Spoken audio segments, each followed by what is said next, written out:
most loan officers don't have a lead problem. They have a communication problem. And today's guest is here to fix that part of your business. If you don't know, it's already broken. Welcome back to another show of the Loan Officer Podcast, where we help you build real business, not just a chaotic job. And today I'm here with a special guest, my friend, Jamie Miller, with The Art of Conscious Communication. Jamie, welcome to the show.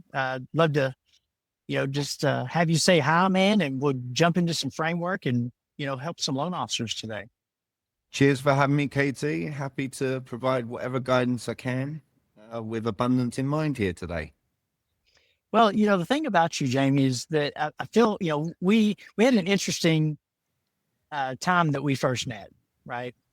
I think you were talking to Neil Dingra. I noticed your accent. You guys were having a pretty good conversation, and that's where I first kind of saw you, and thought you had to ask some really good questions. And then we had the infamous bus ride to downtown Nashville, and we just happened to it was just so happened we sat close enough together to have a very interesting conversation, and a lot of what you talk about. And you see, you hadn't spoke yet, so I didn't even know you were speaking until you had mentioned it. And what I've learned about you, and a little bit that that we have shared and spoke about, you really spend time training high performers with their impact, right? You're trained on communication in ways that build trust and build it fast and eliminate friction, right? And so I think today would be, great for loan officers to hear how this how to communicate like a true professional with their clients and their real estate agents and their teams, their processors, and all the people in their business. So what do you think the biggest communication mistake loan officers make that they don't even realize, man? Okay, well, I think there's no, it's good. Look, I think there's a few, and I think one is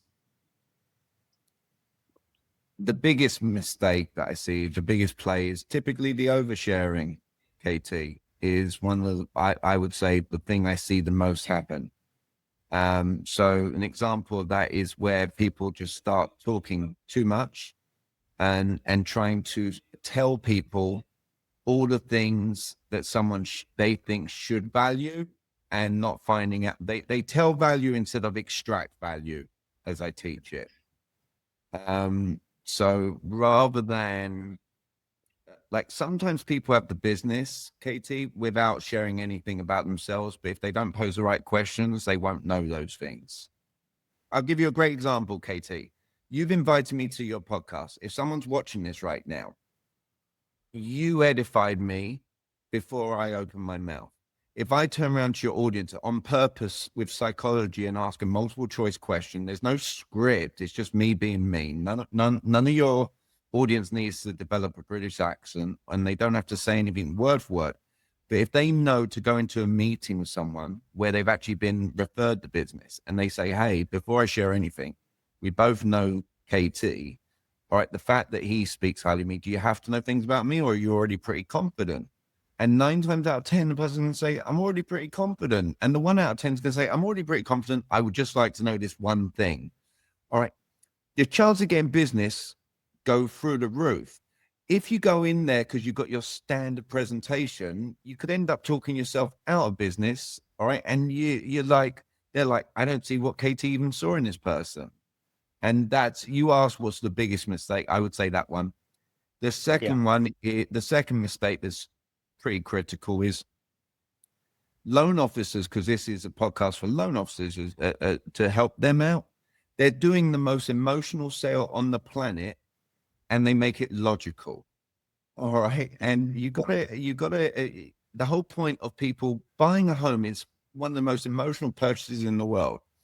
And if loan officers think it's about the rates, they're sadly mistaken.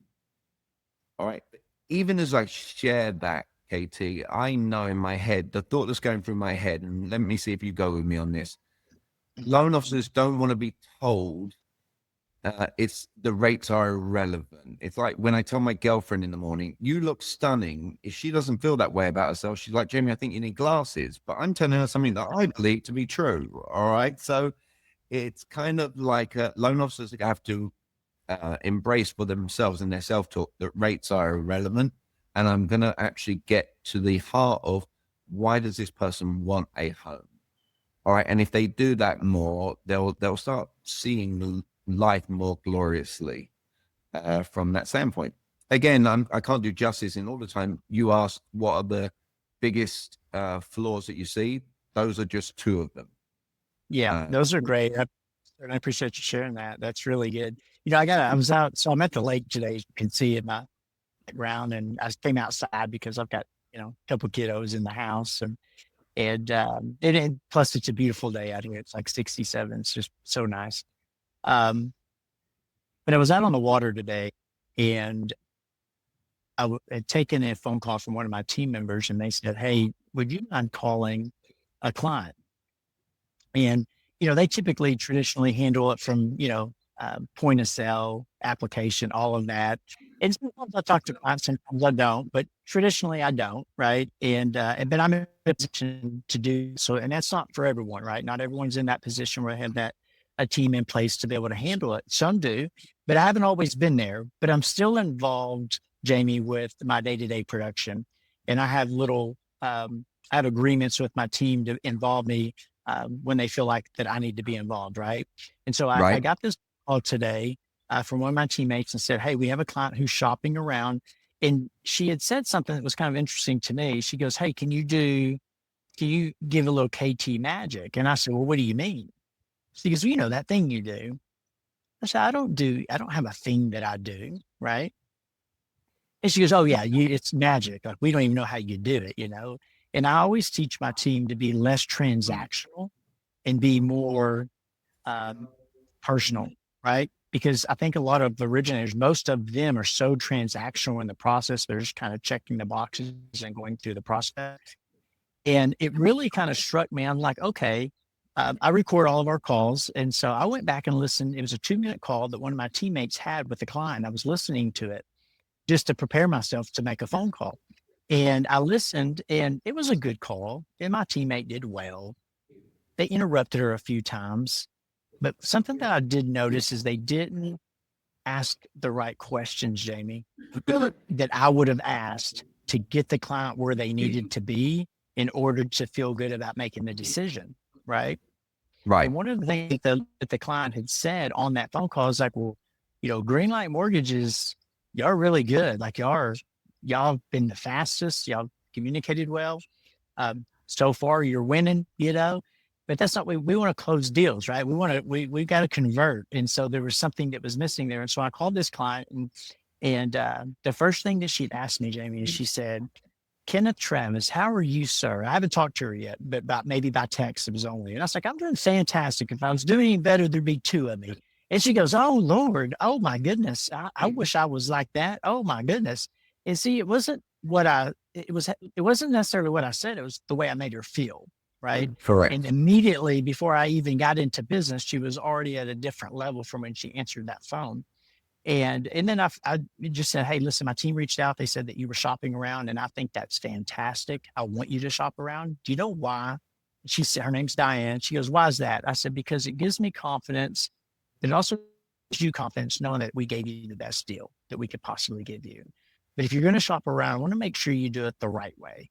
And she was like, "Okay. So is there any questions I can answer for you about shopping around?" And she goes, "Well," she asked a couple questions and I answered them. I said, "I'll tell you what, Diane." So I'm so confident in my teams. I said, "You said that we so far the best. We've communicated the most. But even if I was a little higher, wouldn't you, like, you'd be willing to pay more, wouldn't you?" She goes, "Yeah, I guess I would." I said, "Besides, you're going to pay the house off in 6 months, right?" And she goes, "I am." I was like, "So rate is really irrelevant, although I'm still the best deal so far." And she said, "Yeah."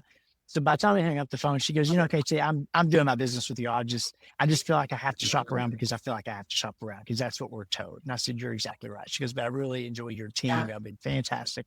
And you have no idea how much I appreciate this phone call."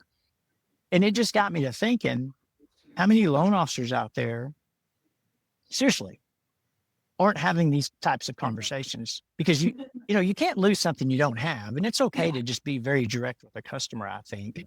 But I think that I think that tone is important.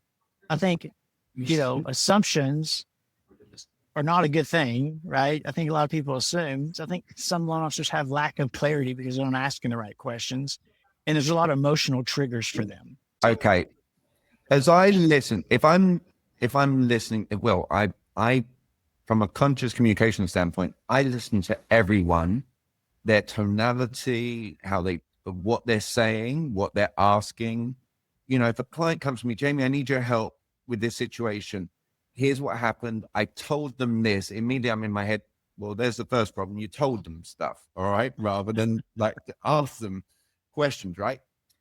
If anyone was to play this podcast back and listen to what you just shared, they would hear in your tonality, first off, you're not needing to sell yourself on yourself aggressively before you get on the call, KT, to be able to express what your company can or can't do for somebody.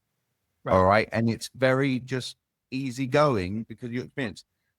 You asked earlier, what is some of the things missing? I think some people in the loan officer industry en masse, they're in their heads before they even get on the call, and they're having negative self-talk that their tonality can't even come across as easygoing, KT, in regards to what they provide. So that might be what your team sees as your magic. Yeah.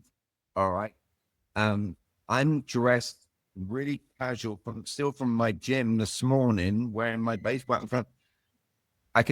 If this energy doesn't come across, it should come across now, and I'll make it a question. I'm telling you as an audience, as you watch this, does Jamie Miller really care or come across like he cares so much about transactional and that he needs you in his life? Or is it an authenticity, all right, that like he had an impression on KT at an event he spoke at, all right, where KT was like, yeah, I think Jamie would be a cool fit, to come along here today. And if they listen to the tonality, it's like, which one makes the most sense? And they should say, yeah, the latter, like it comes across in a certain way. I think people need to have a lot of self-talk, and I think they need to give themselves the permission to ask the questions they want to ask. KT, I'll give and here's it will be nice. My mission in life is, do I leave people feeling better off than they found me? I do or don't know if I can't recollect if I shared this as a lesson. There was a lot on the bus that I got to share with you. All right. I love the words, has this ever happened for you, KT? And your team can use this, and anyone who listens in. Just simple words. If you want to make yourself relatable to someone, you're not your kids are being a nightmare at the lake house, KT, and you're about to get on the call with someone. All right, you just turn around to them and humanize yourself. Hey, mate, has this ever happened for you? Wouldn't say the word mate. All right, has this ever happened for has this ever happened for you? You got up of a morning, you had a drive to achieve certain things, and then suddenly that funny thing called life happens, all right? And suddenly your kids are doing something and you're thrown into, you got to, when you're saying the words, has this ever happened for you? It doesn't mean it has to ever happen for that person that day. It's, has this ever happened for you? All right. And then what you do, like, if I want to ask a question that's very specific, I'm going to be like, hey, KT, has this ever happened for you? You ever had an interaction with someone you knew they could make a monumental difference for you in your life? And after that conversation, you got in your car afterwards and you left it thinking, oh man, if only I could have asked this. Has that ever happened for you? And if you say no, if someone says to your audience, no, you don't want to be around that person, because that would not be human to never have an interaction like that. Right. So then you get to transition your conversation to the next step. Then you're going to appreciate my very specific question. All right. And what came up for me with you, with the woman that you spoke to, you'd pay more, right? Watch this, KT. Have you got anyone in your life? I've got an account. Look, I'll make it about me and then to you. Okay. So it's not assumption. I've got an accountant in my life that I don't believe is keeping me being the most tax efficient individual in the world. Yeah, until the day he retires, I'm going to keep going with him because he made me feel like home as a college student when I used to coach his daughter at soccer, and I've been in his life for many years. Do you value loyalty, Katie? All right. And have you ever paid anyone stuff where you feel like you're paying more than what you should? All right. Yet there's just something more to it. And look at your head nodding as I'm going Yep. through this. Yep. Okay. It doesn't matter. Everyone in life who's got red blood going through their veins is typically going through that situation, Sure. Katie. Yep. It's just a case of not telling the person I. It's, hey, have you got Yep. anyone in your lives where you're doing these things? And all of a sudden, the Katie magic is now in them because they're making themselves relatable. There you go. Yeah. So it'd be a good practice run. And guys, if you're listening to this, like this is very interesting. This is what separates loan officers drastically. And I mean it. And I've been hearing that for most of my career, Jamie. Well, KT, not everyone's like you. Well, you know what? You can be, and I'm not, and I've never had any formal training other than books and things that I've read, but how we speak matters, man, you know? And I think it's just so important to, embrace that interpersonal communications in the language when we're having conversations with customers. And it's not a one size fits all. And I think that you have to acquire a lot of different skills through practice and trial and error because I never have the exact same conversation over and over again. However, I do answer very similar questions over and over again, right? And but still, when I'm brought in, I have this way about me that I'm very um, intentional about, right?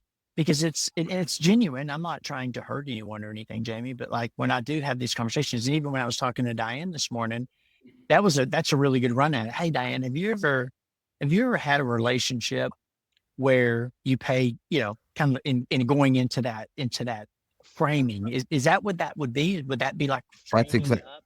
Okay. it. All right. It's framing. And look, there's plenty of people that teach scripts. I am not a script guy. Right. Yeah. I'm a framework guy. Technically, what you're doing with the words, has this ever happened for you? Diane, have you ever had this? Yeah. Here's what you're looking to do. You're doing the foundational piece. It's building rapport. There is Right. so watch this. You use the word intention. I I preach that every conversation we go into, it shouldn't be scripted. We're speaking to different Mhm. people. All right. Right. You've got to go into it with a more predetermined outcome. Your word intentional is my word is predictable. Let me create a predetermined, I like predictable that. outcome. Yeah. All right. So every conversation I go into it is I've got to go into it with the words, I agree with you. I'll give you an example. So this podcast for me, the predetermined outcome for me in my head is, can I provide abundance for Katie's audience that makes Katie look really good to his audience so that I can ask at the end, hey, KT, how did you think that went? Jamie, that went amazing, da, da, da, da, da, da, da. So I can say, I agree with you, KT. It went amazing. Mhm. It's not by accident, though. It's intent. Your word's intention, my word's just predetermined outcome. But Right. it's not being tied to a scripted Right. play. I'll give you an example. What we're doing right now is actually the easiest form of selling. Virtual selling is so easy because if I'm trying to Mhm. sell you something random, if I get on here consciously and I'm like, hold up, let's not make the conversation feel transactional, like, Right. and let's make KT feel special because our clients want to feel special. I'm going to ask, hey, mate, what's the story with the lake behind you? And I'm not going to stop until you start talking about, mate, I came to this lake as a kid and I always Yeah. aspired to have this and I want to bring my kids. Are you following along with me? You're buying Jamie, that's anything. exactly what happened. That's a true story. That's my story. That's why I had Okay. my And no audience, I did not look up KT on this. All right. The idea being is that it's a conscious play to like it. And if people, and hopefully LOs can understand this, if someone is in their home, all right, or their home office, the things behind them matter to them. So if you get them talking about those things first, all right, you're not talking rates. And here's a nice soundbite. The loan officers, You are not letting someone interview you as a loan officer. You are interviewing them as a client. All right. If you are letting them interview you as a loan officer, here's what's going to end up happening. You're going to have a miserable existence and you're going to have headache clients. All right. If you're, and it's the same with the realtors that you bring into your world. A lot of loan officers I encounter, KT, they don't ever go on vacations. And if they go on vacation, they're working during it, all because they haven't built rapport with their Right. realtors. I'll give you an example. They should turn around to a realtor. Just like I said, have you ever had this? Or you to Diane, have you ever had this? Your loan officers should turn around to realtors, referral partners, be like, hey, just out of curiosity, what's your thoughts on being able to go on vacations? Does that sound kind of good? All right. And then the realtor should be, yeah, that does sound kind of good. When you go on vacation, do you want to work or vacation? The realtor who says vacation, terrific. So if I go away for a few days, that's going to be okay with you, right?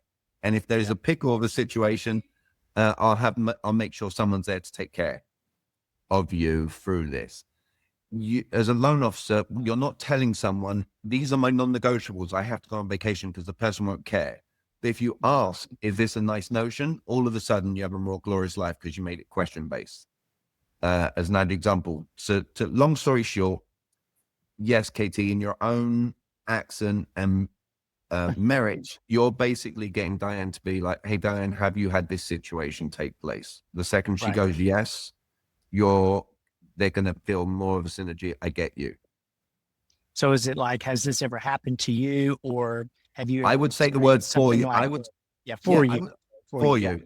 Because Yeah. 2 years could be bad. 4 years is always a gift. Look, if I got my daughter on here right now speaking, she would tell you that I got free parking in New York using the words, has this ever happened for you, KT? It doesn't matter Right. what environment you're in. I think I may have even done that with you so you could Well, hear her say that. I was actually going to bring that up here in just a moment. I was like, there was a Right. moment in a story that you were sharing about your daughter and in the parking, and you said, "Well, hold on, mate," and you pick up the phone and you call your daughter and you confirmed it without telling her. You just asked her and she Yeah. confirmed, and it was pretty funny, but it was like, wow, that's pretty powerful, you know. But why don't you share that? Do you know Just that what? Well, I went up to a person checking out the hotel and um, I said, as I'm checking out, again, there's no script. I use the word mate. You guys don't have to adopt the word mate. All right. yeah, I went up to the guy at checkout. I'm like, hey, mate, has this ever happened for you? You ever had something so glorious, so unexpected? It was the most amazing thing that it happened. When those kind of things happen for us, it's kind of nice, right? And the guy goes, yeah. I'm like, mate, the parking here. He goes, I've got you taken care of. And my daughter was stood next to me as I did that. Now, there is a second lesson that's even more crucial for loan officers. When a loan officer gets told the rates, like they're making it about, like someone comes up with an objection. If I was to call my daughter up right now and say, Ruby, what is the golden rule of communication? She would say, always ask for permission.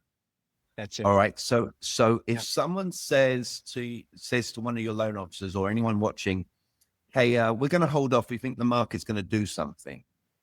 If they do the amateur play, they're going to ask a question they don't want the answer to. They're going to go, why do you think the market's going to do that? Now they've given a person the ability to justify something that neither of you have a clue about what the actual market's going to actually do. So you don't want to ask a question you don't want the answer to. So if you go with the golden rule play that Ruby knows, ask for permission. Someone goes to me, Jamie, we're going to hold off the marketing rush. Hey, just actually, is it okay if I share something with you? I've not asked, all right, like, why do you think so? It's just a simple buffer play. Is it okay if I share something? And here's what I know. The second I say, is it okay if I share something? I'm not going to tell them something. I'm going to go with a question. I'll be like, right. and an example for the podcast, just be like, hey, just humor me. Would you say you've got the lousiest, terrible taste in the world? Or would you say you've actually got some pretty good taste when it comes to buying a home? Knowing full Oh, well, they're going to say good taste. They're not going to say lousy. I'm like, right. And you're waiting for the market to do something. Let's say you're right and the market does this. Will that give you more chance or actually less chance of you actually getting the home that you want when it does this? and I'll let them reflect. And again, I'm just throwing examples out there, Right. but it starts with is it okay if I share something with you? I'll let the audience connect the dots on where that conversation can go. But the multiple choice question will help steer the conversation after that fact. But if I they love just that. Yeah. I love it. This is so interesting to me, and I'm going to share. I just want to throw a couple of things at you, and just we're yeah, you go completely ahead. going off script, by the way, JV. Like I had so many prepared questions for us that that's okay. I love this more, and I think that the people listening love it more as well. Um, a lot of times I will, and I'm asking you what this is, right? For me, like selfishly, I want to know, like, I do a lot of little things that are kind of quirky. I may have shared one with you and we'll share it with the audience and then I'll share the other two with you.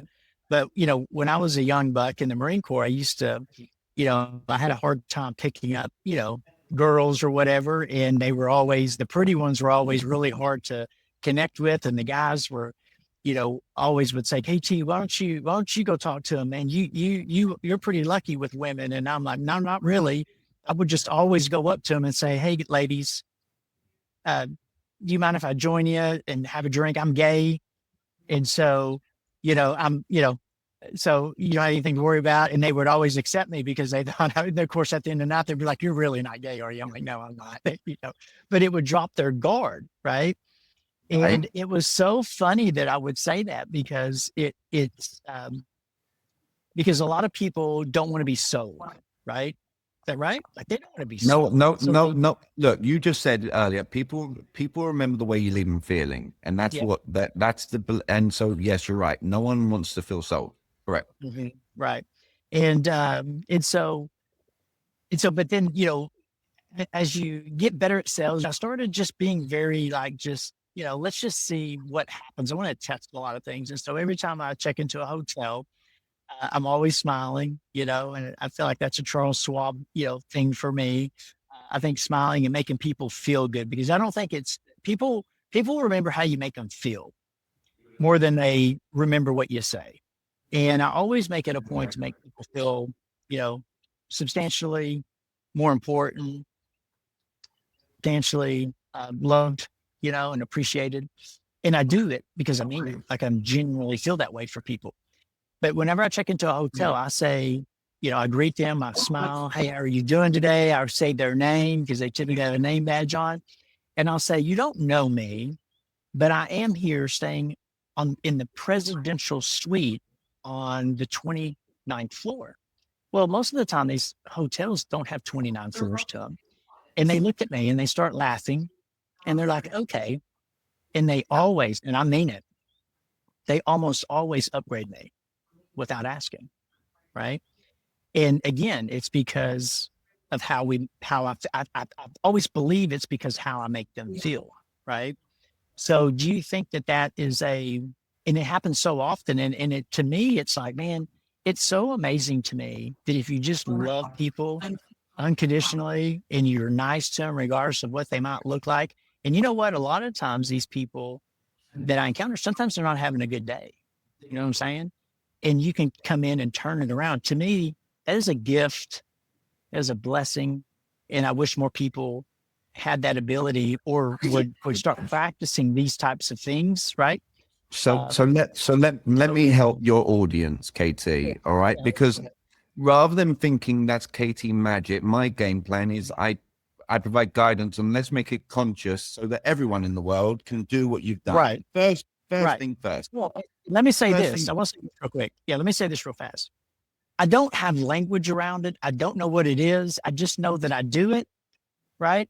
And I don't know that I've been taught to do it, so to speak, or if it's a subconscious thing that I've learned that I don't know how to express verbally. Oh, you If that makes absolutely have. Yeah, no, look, a few things came up for me. I'll break it all down. First off, okay. I'm someone who tested and measured things for over 20 years before I started teaching stuff. Just to get all I do is I created what I call predictability in finding my people, KT. All right. And how Right. you leave them feeling. If I made you feel like I'm transactional, you wouldn't have me here today. The other part of it is this you said about smiling. I'll ask the audience, have you ever gotten a phone with someone you felt like the person was smiling the other end? If you For want, sure. and right. So watch this. Guys, smiling, here's what happens. It's NL, neuro-linguistic programming and body language. If you smile in front of someone, the chances of you getting them to smile goes way up, first off. Right. Second off, if people remember the way you leave them feeling, if before you get on a phone call, you have to make, and you in your head, if you start smiling, you're going to feel better about it. All right. Just even if they're not physically in front of you. That's the first part. The second part of it, let's create some predictability around, let's become like KT and let's all get upgrades. And I learned this, God bless her, she'll love the shout out, from my ex-wife, who I'm very amicable with. All right. Women who listen into this, women are better salespeople than men. I say that everywhere I go. That's factual. I've even done the research on it to prove the point of that. Now, technically, I identify as a man. KT, do you identify as a man rather than me assuming? All right. All right. You're going to say what? Yes. Right. Yes. So what's this? We are two men, yet I'm going to share with you how I learned to create predictable outcomes and get upgrades in hotels and upgrades on airplanes just by using a question that I learned from my ex-wife. Women who are listening into this, if you ever do this with your men, I feel for them. My ex-wife, it could be any time of day. It was late at night. I'm ready to go sleep. She go, Jamie, honey, how much do you love me right now? And that's a question, everybody. All right. And here's what would happen. It always got the predictable response, Katie. What do you want? And she go, oh, would you be a darling and go to the store and do this for me? So every day, every time she used that and I'd go off, I'm like, there's got to be something in this. So here's what you're doing, Katie, that I'm going to teach the audience. Okay. If you want to sell someone something, you've got to get them to feel like they're getting what they want first. I'm going to repeat that. If you want to sell something, you've got to make the other person feel like they're getting what they want first. So here's how you do it. Anyone who's working in customer service, guys, or anyone working behind a hotel desk, all right, can we say that if they're good at what they do, what do they want? They want a happy person staying in hotel. They want a happy customer. So all I'm doing, KT, is your play you've tested and measured a million times, but I actually have tested and measured it with an actual predictability that gets me upgrades on airplanes or rental car upgrades just by going up to a person. Oh, do you know what? I couldn't help yet notice. I was watching as you were checking people in, and you just look like you've got the biggest kick. I'm putting a massive smile on everyone's faces when they check in with you. Am I right? Yeah. And then here's what they always say. Oh my God, I'd love to do that. What can I do for you? All I'm using is the psychology of how much do you love me right now without saying the words. How much do you love me right now? It's, I could just tell I got lucky. I got the friendliest person of all time. Am I right? And I've even video recorded me getting in California an upgrade from a basic car to a Maserati just by turning around to the fella Josh. And you said names, use the person's names. When you go to a restaurant, ask the waiter or waitress next time any of you go to a restaurant, how they feel when people start using them by name. And you'll hear them say, oh my God, it's such a game changer. And these are simple. Notice every one of you can smile. Every one of you can use someone's name. And every one of you can ask someone in your own way, hey, I just looking at you, you just seem like the kind of person you just love making everyone happy. Am I right? In your own words, in your own accent. And I promise you, the person behind will be like, I love to do that. What can I do for you? And it's creating predictability. So hopefully they can see there's a lesson in that, in clarity in that. Yeah. I like how you reframed, do you love me? Right. You seem like someone who really loves helping their people. Oh yes, for sure. And then you can go into the KT Then script. I just turn around. Look, I got to the ticket. Look, I can just tell that I've just got really lucky. You just love putting a smile on everyone's faces when they check in with you, and they go, "I love to do that. What can I do for you?" And I'm like, "I am so glad you just asked that." All right, like I would love to be a hero in my girlfriend's eyes. If Oh whatever my you could do gosh. to put It's us in so towards, good. and look at my body, like whatever you could do to put us from here to the front. And when I say it works, I'm not here saying it works every time. I can share with you, look at my tonality. I can share with you, I've got thousands upon thousands and thousands. And I've got the receipts, and I've got people who have been with me, work colleagues were like, dude, I cannot believe, Yeah. all right, that just happened. So it's a case of, look, it's not, a lot of people who do sales think the confidence, if you don't ask, you don't get. There's a difference. And watch this, Katie.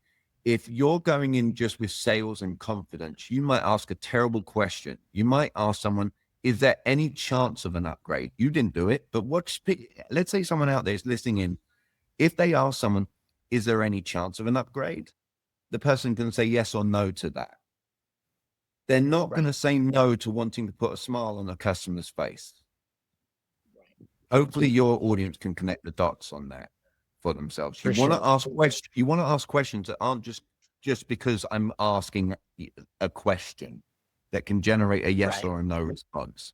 There you go. Sure. Well, let's go with another one. Let's bring it a little bit back to the mortgage side, so to speak. Okay. And I hope you guys are enjoying this podcast, because I know I am. Like, you guys, if you tune in and you listen, this is great. Absolutely. May I just elevate? Do you remember when I teach this, the wax on, wax off? All right. Sure. Method. Okay. Everything that I just taught is applicable for the same psychology for loan officer situations. Sure. All right. So just as clarity, but go. Let's go. Yeah. Glad you made that. So so sometimes, if I find pleasure in talking to clients who call the office or find us on Google, and they're and they call and they're like, I'm just shopping rates. Well, traditionally those calls come straight to me if I'm available, and I take pleasure in having those conversations. And in most loan officers, they get into this sales mode. They get into this professional. I got to be super professional. I've got to win them over with my knowledge and be a mortgage advisor. Now, there's nothing wrong with being a mortgage advisor, but sometimes I think that can repel, right, to some degree. And there is still a level of, interpersonal communication and skill set that you can deploy. And one of the things that I've actually deployed many times, there's two. When they would ask, what's the rate? I would say, today, are you talking about a 15 or a 30? And they would say, well, a 30. I'd like, it's about 17.25 today. And there'd be sometimes a 3-second silence. And they're just like, and then they would respond, did you say 17%? Yeah, but I'm just kidding. And then they would laugh. Right. So anything less than that was always going to be better. Right. So it kind of put them in a positive frame of mind. And I've tried that many times, and it's always kind of broke the ice, so to speak. It made me more likable. Right. Right. And then I would get into a more professional mortgage advisor type of conversation. But so that's one. The second one I've deployed quite often and had a lot of success with is like, well, let me ask you a question, Mr. Jones. Are you looking for the absolute lowest rate that you can possibly find? And they say, yeah, actually I am. I say, well, good. Well, listen, I'm probably not the best person for you. And I'm quiet because they haven't heard that yet. And I say, and sometimes they respond to it like, oh, okay. And then I would quickly say, can I explain? Would you like for me to explain? And they're like, well, yeah, sure. I say, well, listen, if you're going to shop around, at least do it the right way. And then I would get into, you could call every lender in the state of Texas, and you're always going to find someone that's going to do it for just a little bit less. Okay. But I'm a firm believer that on the wrong mortgage strategy with the lowest rate, it still be detrimental and cost you thousands of dollars over time. I just think it'd be substantially more wise for you to make sure you're in the right loan program. Competitive rate's good, not the lowest, because then you're just asking the lowest bidder to help you with one of the largest financial transactions of your career. Let me tell you a story about a client that treated me like a golden retriever. And I'll tell this story about this guy treating me like a golden retriever. And I found out he was a veteran because I kept asking questions. And I told that guy, I was like, hey, I'm going to give you what you asked for, but you're also a veteran, right? You treated me like a golden retriever earlier today. Can I also show you this side by side comparison, and it being a better deal for him to go VA? And he was so excited to be able to do it. And I told them that story. And those two openings, what is your feedback on those? Right? Because I've shared these with a lot of loan officers over years, and they're just like, man, I just don't think I can do that because they're afraid they're going to lose something that they don't have anyway, you know. But it's also really being different. You know, I like to try to be different when I have conversations with customers, and I just want your feedback and your framework around that. And is there a better way to do it, or is there something, you know, is there language around that? Well, look, Katie, remember, it always still goes back to how you leave someone feeling. So evidently you're making your tonality and how you're coming across, and you knowing you're going to, people, we're professionals. You don't have to be a stand-up comedian, but if you know with predictability, you're going to get people to laugh. I get people to laugh by saying, I'm a proud American. I even own a truck. Yay, America. And Right. and then I know when it's going to get, I know I can create laughter, right? And that does lower resistance. But for people who are going to tell you, I don't think I've got that personality, KT. I'm here as the Right. good news. The blessing is, guys, you do not have to be KT. You don't have to get someone to laugh. All right. But you can certainly create your predictability patterns. With Okay. regards to my feedback to you is one thing that you did that all of the audience may not have picked up on as you went through that with me is you said you asked for, you did in your own words, the golden rule. You asked for permission. May I share something with you first, KT? The only thing I would suggest as feedback, if you're a client of mine, is I would engage with mini questions in the middle of my spiel just to see that they're still engaged. Because if we ever go in a direction where we're talking too much, the chances are we're talking too much and we don't know if the person is relating to what we do. So if Sure. you're engaging with questions, you can get that nod of their head or something of that nature as you're taking them through the story, KT, of helping the veteran. For instance, I'm not a veteran, KT. So if you're talking to me, unless you found out I'm a veteran, it's going to go over my head. Do you Right. understand? Like, I might go to my head like I'm not a VA. So I would just engage. Hey, look, like, and just mini questions throughout, just to see where they're at in terms of the story. But then I would make sure I'm closing. The most important thing is at the end of me going through my spiel, I want to ask a question of buy-in from them. And then the second they say they agree, it's to evoke more emotion. Can you elaborate on why you just said that? And now I'm getting the client talking more. Cool. Does that Oh hit no, I home? love that feedback. Yeah, I love that feedback. So Yeah. that's where my head was going. Mhm. The truth of the matter is this as well. I wouldn't. So if someone said to me, "What are the rates?" Here's what most people are doing as the mortgage advisor, and I'm going to make it relatable as what I used to do. I learned in life this does not work. You use the word repel. In Jamie growing up, learning the ropes, if someone ever said to me, "What's the cost?" It's the equivalent of someone asking a mortgage person, "What's the rates?" Old Jamie, amateur Jamie learning, I would always feel compelled to share with them when they said, "What's the cost?" I'm like, "Oh, no, no, no, no. This is not a cost. This is an investment." And I would start teaching them, KT, the difference between a cost and an investment. And I can share with you, they never ever bought anything from me whenever I taught them that. However, when I switched to absolute, they use the word cost. I build rapport by using the word cost. So they go, "Jamie, what's the cost?" Absolutely, I'll share you cost. Before I do so, would you say there is a difference between a cost and an investment? All right. And what do you think they answered? They go, "Yeah." I'm like, "Well, what would you say is the difference?" And now they're telling me the difference, KP. And I go, "Well, does this fit in line with a cost or an investment?" "Well, now you mentioned, Jamie, it's an investment." Right. I agree with you. If someone is a loan officer and someone goes, "What are the rates?"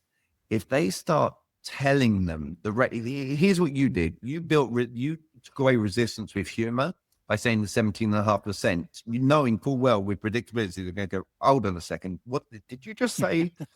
All right, Right. this, right? And even you're laughing at your own joke that's being done in a British accent. All right. The I the dilemma is, KT, is there are some loan officers who, remember I said they don't extract value, they tell value. Some loan officers might get asked, "What are the rates?" And they've been doing it for 20 years and they believe in what they bring to the table is different, but they haven't had an ability to share any of that. So if they say the rates are this, the person on the other end of the phone is that, "Yeah, I'm good. I'm going to go elsewhere." All right, because they're trying to tell value rather than extract without even telling them something. So I would turn around if someone said to me, what are the rates, just to make it palatable for the audience with no humor involved. Someone goes to me, what are the rates? I'll be like, absolutely, I will share with you the rates just very quickly. Are you only caring about the rate, or do you also care about the caliber of the loan officer that you're going with too? And that now I've got a chance to steer that conversation. You've done it. I'm doing the same thing that you do. I'm just doing it with the psychology of a multiple choice question. If they Gotcha. say just rates, then I'll say, yeah, I'm probably not your person. All right. Would you even want me to explain why? All right. Like now Yeah. look, I've done a question. All right. Mm-hmm. But if they say, of course I care about the caliber, now I get to say, terrific. What would be one thing that you value so much in life when it comes to choosing? Look at my body language. When it comes to choosing a loan officer to work with, what would be the one characteristic that you would value? And I use the word value specific. What would be one characteristic you value more than anything in the world when it comes to choosing a loan officer? Oh, Jamie, it would have to be this. Huh. Why did you pick that? Now I'm evoking even more emotion. Well, I've been speaking to a ton of them, and let me tell you, da da da da da. Okay, and then I'll go in even more emotional. I would not stop until I've got them to share so much that I get to say, now that you just mentioned that, can you see where this rate is actually really sensible? They're going to be like, yes. I could do it with my own business right now, KT. I could turn around if the audience has been listening and been like, hey, KT, what kind of value do you place on being good in communication? Is it a low value or a pretty high value? What would you say? Pretty about it. Yeah. Okay. Do you think the stuff that I've been doing today is taught in any schools, college, or anything of that nature? No, Okay. Is it actually more valuable to the people who are listening in? Put money in their pocket as loan officers, what I'm teaching of today. course. Yes, Okay, so as long as I'm less than 100 grand, that is the investment for college, it's sensible, correct? it is. Yep. All right. It doesn't matter what the idea being, Katie, if you got to ask questions, you don't tell people why they should value something. You'll sleep more peacefully at Right. night. That's awesome. That's awesome. That's so good. Well, let's get into a couple mindset questions. And just so you know, I don't typically go over about 35 minutes on a podcast, but man, I love this conversation. I think that the people that are listening are going to love it as well. And I get a lot of feedback from some of our podcasts. And so I certainly hope that if you've enjoyed this so far, let me know. And we're going to have you back for sure, Jamie. But I would just ask a couple of, quick hitters in closing. You teach a lot of LOs or people when it comes to communication that there's that to do it from a place of their state, right? Who they are, and maybe not their skill set. What do you mean by that? Like, how does that? What does that mean for you? Okay. It essentially in its rawest form, it means be human. We all have miscellaneous ingredients, KT. All right. And there's no faking it till you make it. I was just giving this advice to another loan officer before even coming on here. They're like, Jamie, I'm feeling a certain way about delivering a webinar to people. Like, I'm like, Mhm. anytime anyone in this audience, and you inclusive, anytime we have a thought or a feeling, all right, here's what you do. Instead of saying, I feel this way or I do this, it's as we started, have you ever felt this way? And if someone says no, like if I ask you, KT, if I ask you right now, are you nervous? You're not going to say, yes, I'm nervous right now, KT. But if I ask you, have you ever in your life ever been nervous? If you say Yes, of no course. to that, yeah, I know, but if you said no, do you think I want to be Right. around you? No. All right. Yeah. So the Yeah. point is, it's have you ever felt this way?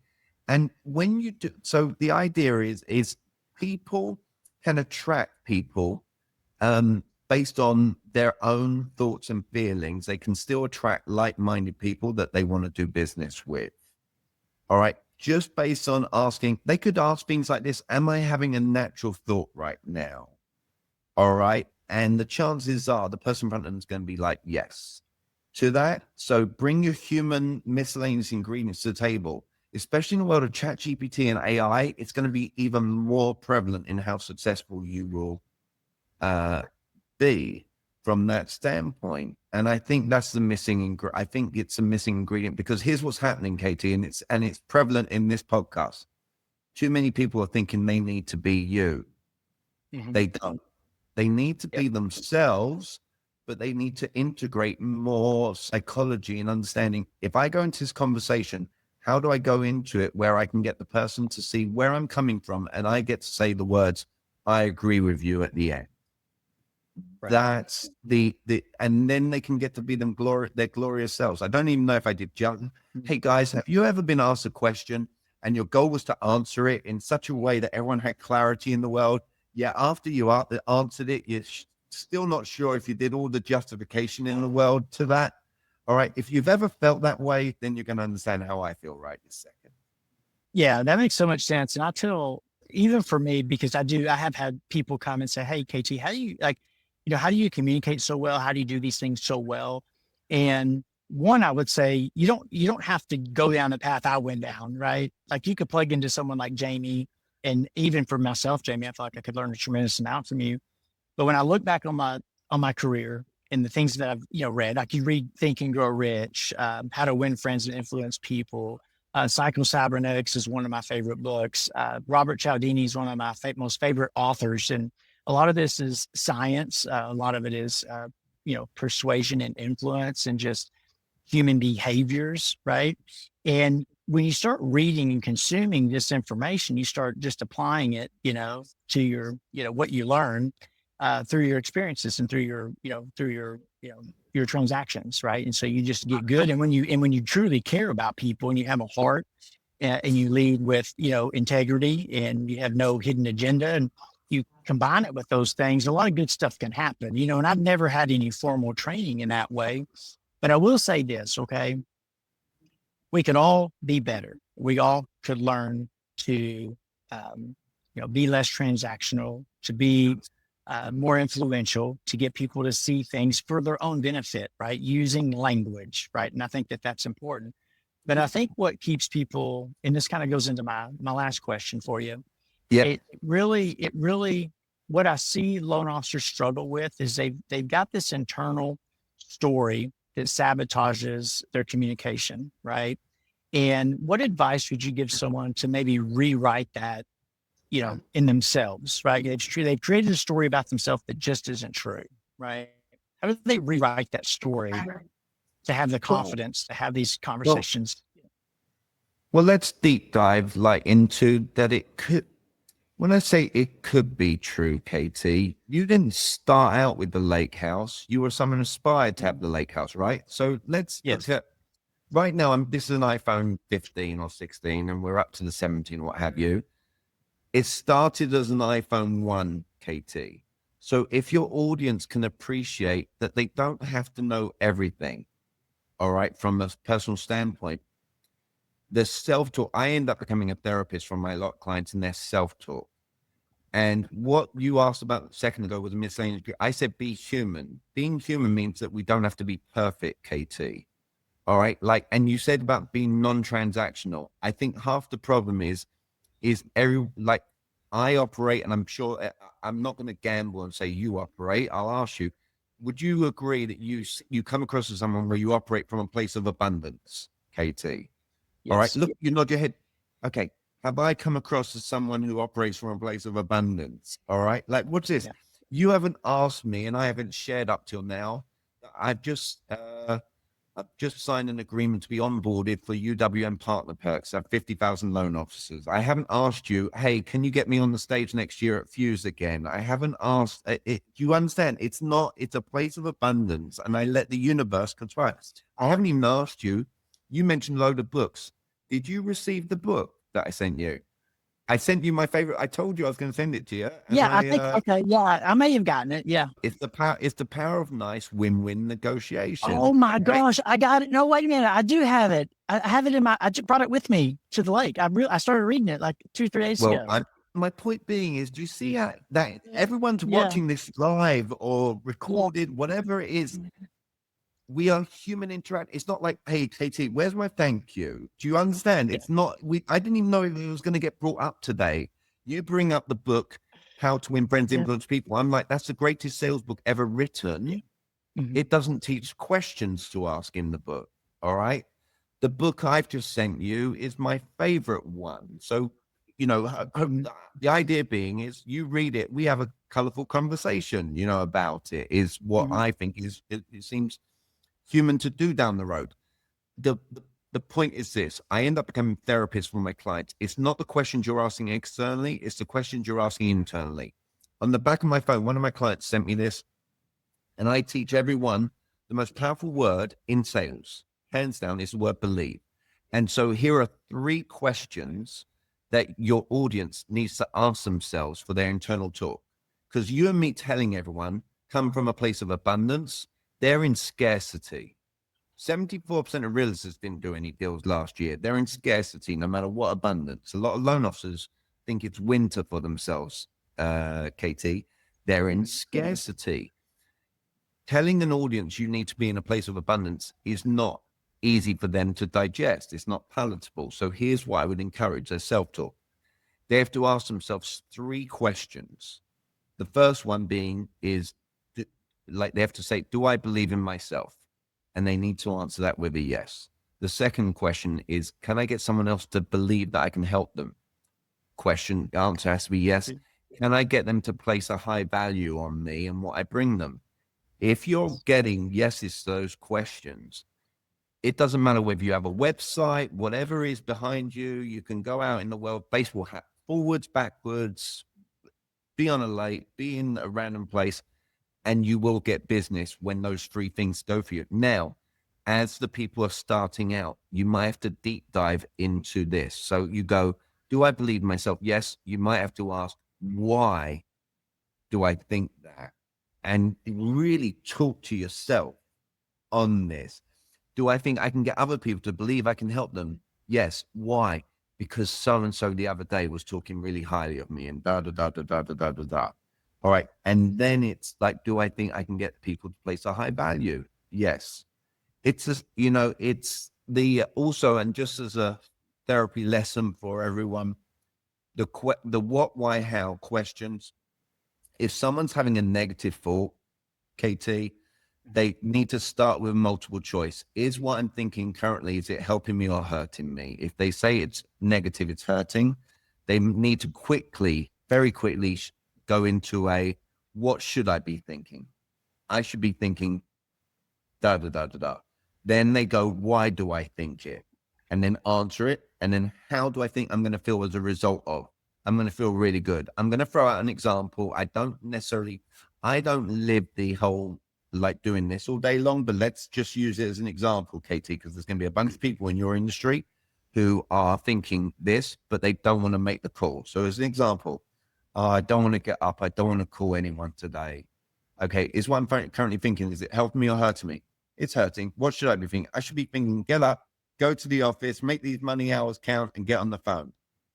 All right. Why do I think that? Because if I get on the phone with people, I'm going to end up getting some business. All right. How am I going to feel as a result of getting business? I'm going to feel amazing. So what should I be doing right now? I should get out of bed and go to the office to make the calls. And again, I made that very bland and broad-based, KT, but as an example, it's the same with working out for anyone who's making New Year's resolution and getting shape. I don't want to go to the gym today. Is it helping me or hurting me? It Right. hurts me. What's everything? I should go to the gym. Why? Because after workout, I feel great. How am I going to feel? Amazing. What should I do? I should go and do this. It's a so hopefully the questions we ask of ourselves are actually more important than the questions we ask externally. And if the loan officers who watch this are going into a call, oh, I don't know if I'm going to get this client because they're thinking about rates, they're elevating the chances of that happening. All right. It's the self-talk elevates the chances of us getting business. If I get on this podcast, oh, I really wonder how KT's audience is going to accept what I share today. All right, I'm going to have problems in life. Do you see what I'm like? And Absolutely. Yeah. it's not from a place of arrogance, guys. You've got to there's a difference between arrogance and confidence. All right. And there's no faking it till you make it. It's like, do I believe other humans think this way around this? The second you say yes, now you've got an audience. Yeah. for I yourself. like to call that conscious self-creation because our self-talk is so important. Those questions, just so your audience can know, 7 years ago when I started my business, I had to ask those questions what felt like a million times in the same day. All right. And now I'm Yep. 7 years later and like I don't do anything for money. All right. It's all people, KT. It's how Yep. many Right. people can I impact in the world? All right. Yep. That's it. It's not, and it's and if your audience can adopt that, I promise you life will be glorious for all of you. I If love you it. can truly, I did a video today on that. I'm like, don't try the most glorious word in the whole English vocab I've discovered is Mhm. peace. Yep. All right. That's and when do you have peace? It's when you're foundationally doing everything you want to do in life. Mhm. If I come across to your audience like I've been working for the past hour with you, I'm definitely not illustrating to the world the accurate picture Yeah. on that. Well, I think loan officers deal with that too. They do so much for their real estate partners and ones maybe they're trying to court and get to do business with them. And they give, they give, and then they get frustrated and they get bitter and they stop giving or they stop, and I say, guys, you have to do these things unconditionally with with no expectations, actually, not even little, with no expectations of anything in return. One, to keep yourself at peace, and two, I just believe it, man. You receive through the same Well, thing you give. look, watch this, KT. How much money have you paid me to be on this podcast today? I'm going to make it a lesson for everyone. How much have you paid Zero, me? Zero. zero. All right. Yep, Yeah, I've just gone and taught everyone in the audience things that I'm getting paid the equivalent of 60 grand an hour. All right. yep, By the way, for those of you who didn't hear, just like the KT 17.5%, what did you just say? I just said 60, just for one platform of training that I do. And there's me being on here for over an hour, guys, yep. sharing with abundance to the world. And Hmm. KT paid me zero. Can you believe, guys, that KT paid me zero to be on here? And I just answered away and just share with abundance what I've helped other loan officers do. And here's the deal. I'm just Yep, mimicking what Katie just said to all of you. Guys, I mhm, give with abundance and I'm not attached to any outcome. All right. yep. Now, some of Love it. you in the world, if someone is born in a household where they didn't get hugs enough as a kid, they might be cynical. Why is Jamie doing this? It's just because it's abundance in the universe. I do this with KT, and all of a sudden I go walking down the street and lo and behold, some random person from a completely different industry comes into Jamie's world as a result of doing things with abundance. So hopefully everyone, and that's just my British accent flavor teaching, KT, what you teach.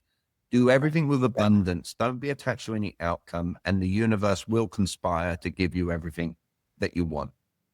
Absolutely love it. Well, thank you so much, Jamie, for your time, your energy, your passion, your knowledge, man. It's greatly appreciated. And guys, I really Oh, didn't pay him anything. And let me tell you this too. I appreciate the book because I didn't know where it came from. And when it came to the office, I was like, where'd the book come from? And I think the girls were like, well, we don't know. I didn't get to open it. And I was like, well, great, I'll read it. And I actually started reading it recently. And I'm probably in chapter 2. And I already loved it. I loved it the first 2 or 3 pages. It's like, this is right up my alley. So thank you you know so what? much for the book. Can I share why I love that book? And it's kind of Sure, this is please. me being selfish. It was written by the guy who was Cal Ripken Jr.'s agent. And here's what I love. Cal Ripken Jr., Ron Shapiro got to negotiate with him. And any loan officer would love this book too, because he got to keep Cal Ripken Jr. at the same team. Cal Ripken Jr. could have left to any club for a big money move. That's not what made Ron Shapiro the best agent. What made him the best agent is he was able to negotiate the terms of the contract in such a way that kept Cal Ripken Jr. and the Baltimore Orioles happy, all right, in regards to that relationship. So I think, and it teaches you the questions in the book, KT. So Awesome. that's Yeah. why And what's the name of the book again? What's the name of the book for the audience? it's called The Power of Nice, and it's win-win negotiations. People going always to the people remember the way you leave them feeling. All right. So that's why I love that book. So there Well, you go. I Awesome. certainly appreciate it. And I certainly appreciate you. And hey, man, let's have you back. And if you like this episode, start to share it with a fellow loan officer who you feel would benefit from it. And don't forget to leave us a review. And until next time, we'll see you guys on the other side.